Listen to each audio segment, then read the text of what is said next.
तो अब सबसे बड़ा सवाल यही है कि क्या राहुल ने राजा महाराजाओं के खिलाफ बयान देकर सिर्फ गोल किया, और क्या चुनाव में मुगल, नवाब और निजाम की एंट्री हो गई है।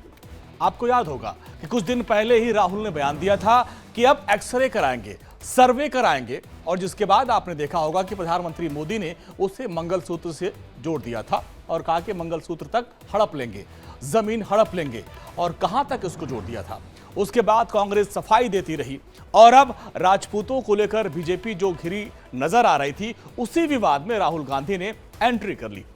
अब लगता है कि इससे उनका नुकसान हो गया। राहुल गांधी बीजेपी की बात करते हैं, लेकिन बोलते बोलते उन्हें राजा महाराजा पता नहीं कहां कहां तक ले गए। अब राहुल गांधी ने राजा महाराजाओं को लेकर क्या कहा, वो भी आपके सामने रखते हैं। उन्होंने कहा कि वो जमीन पर कब्जा करने वाले थे। सोचिए, जो उस वक्त के राजा महाराजा थे, उनको राहुल गांधी कह रहे हैं कि ये किसी की भी जमीन कब्जा कर लेते थे, गरीबों को उनका धन सब कुछ लूट लेते थे, वंचितों का शोषण करने वाले ये राजा महाराजा हुआ करते थे। ये उनके बयान है राहुल गांधी के।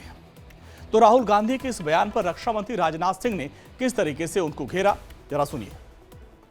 कांग्रेस के जो सबसे दिग्गज नेता राहुल जी हैं, सबसे दिग्गज, उनका भाषण सुन रहा था।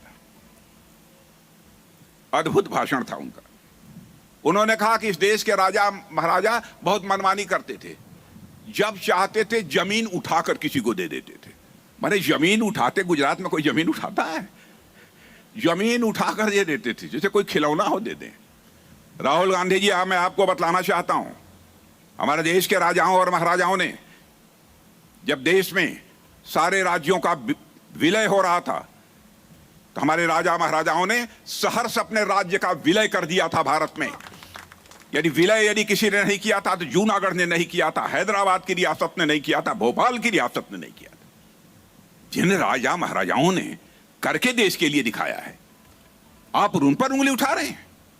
जूनागढ़, हैदराबाद और भोपाल की रियासत के लोग आपको दिखाई नहीं दे रहे हैं। बहनों भाइयों, ये लोग समाज को बांटकर राजनीति करने वाले लोग हैं।